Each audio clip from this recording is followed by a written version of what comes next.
உன்னதமான ஆண்டவர் இயேசு கிறிஸ்துவின் நாமத்தினாலே யாவருக்கும் அன்பின் வாழ்த்துக்கள். தேவன் தாமே தம்முடைய மகிமையின் ஐஸ்வர்யத்தினால் குறைவுகளை எல்லாம் நிறைவாக்கி நடத்துவாராக. இந்த நாளுக்குரிய தியான வசனம் புலம்பல் 3வது அதிகாரம் 26வது வசனம். கர்த்தருடைய இரட்சிப்புக்கு நம்பிக்கையோடு காத்திருக்கிறது நல்லது என்று இந்த புலம்பல் இருக்கிறதான எரேமியா தீர்க்கதரிசி அவங்க சொல்லுவதை நாம் இங்கே காண முடிகிறது. கர்த்தருடைய இரட்சிப்பிற்கு, கர்த்தருடைய இரக்கத்திற்கு, கர்த்தருடைய சகாயத்திற்கு முதலாவது நம்பிக்கையோடு இருக்க வேண்டும், இரண்டாவது காத்திருக்க வேண்டும்.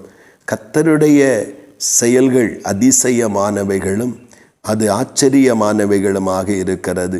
மனித அறிவுக்கும் மனித புத்திக்கும் எட்டாத வழிகளிலே மனித வாழ்வை அவர் நடத்தியும் ஆசீர்வதித்தும் மேன்மைப்படுத்தியும் வருகிற அவருடைய மகத்தான கிரியைகளை தேவ ஜனம், தேவ பிள்ளைகள் அறிந்து தங்களுடைய வாழ்க்கையிலும் அவ்விதமான தேவ இரக்கங்கள் உண்டாகும், தெய்வீக நன்மைகள் உண்டாகும் என்று சொல்லி நம்பிக்கையோடு ஸ்தோத்திரம் காத்திருக்க வேண்டும். நம்பிக்கை இருக்கிற ஒருவர் தான் காத்திருக்கிற அனுபவத்துக்குள், அந்த அர்ப்பணத்துக்குள் செல்ல முடியும்.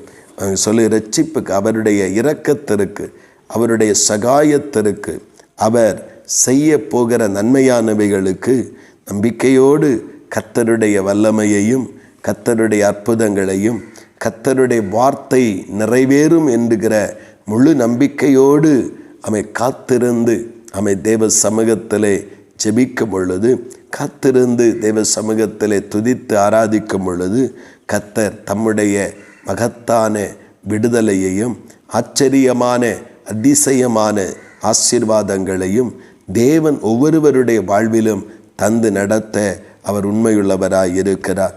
இன்றைக்கு காத்திருக்குதல் என்பது, தேவனுடைய செயலுக்காக காத்திருக்குதல் என்பது மிகவும் குறைந்து போய் இருக்கிறது.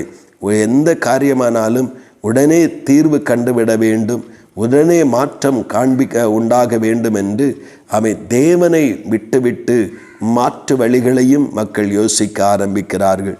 ஆனால் அது நிரந்தரமானதல்ல.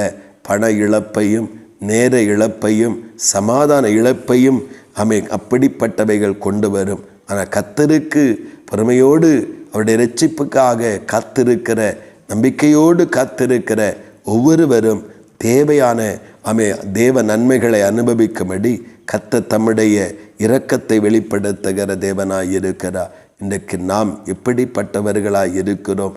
நம்முடைய காரியங்களுக்கு ஜெயம் உண்டாக குறுக்கான கொணலான வழிகளை தேடி நாம் இரட்சிப்பை அல்லது சகாயத்தை பெற்றுக்கொள்ளுகிறோமா? இல்லை, கர்த்தர் எனக்கு நன்மை செய்ய வேண்டும் என்று சொல்லி நம்பிக்கையோடு காத்திருந்து ஜெபித்து அதை பெற்றுக்கொள்ளுகிறோமா? இன்றைக்கு அழிவில்லாத தேவ ஆசீர்வாதங்களை பெற்றுக்கொள்ள நம்முடைய வாழ்வை நம்பிக்கையோடு காத்திருக்க நம்முடைய இருதயத்தை அமர பண்ணுவோம். கர்த்தர் தாமே நம்மை ஆசீர்வதித்து நடத்துவாராக. ஆமேன், ஆமேன். செபிப்போம். பரலோகத்தின் நல்ல தகப்பனே, இந்த நல்ல காலை நேரத்திற்காக உமக்கு ஸ்தோத்திரம் அப்பா.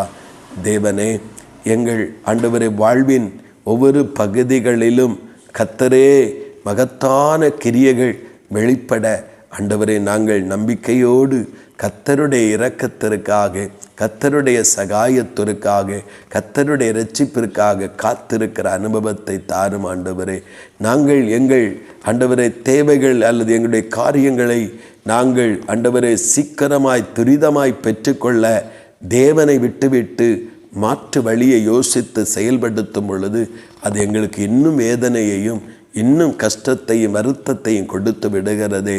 தகப்பனே, பொறுமையோடு ஜெபத்தோடு கர்த்தர் எங்களுக்கு எங்கள் எல்லா விஷயங்களிலும் அற்புதம் செய்வார் என்று நம்பிக்கையோடு காத்திருக்கிற அந்த உண்மை உத்தமத்தை தாரும் அப்பா. தேவனுடைய கிருபை அப்படி எங்களை நடத்தட்டும்.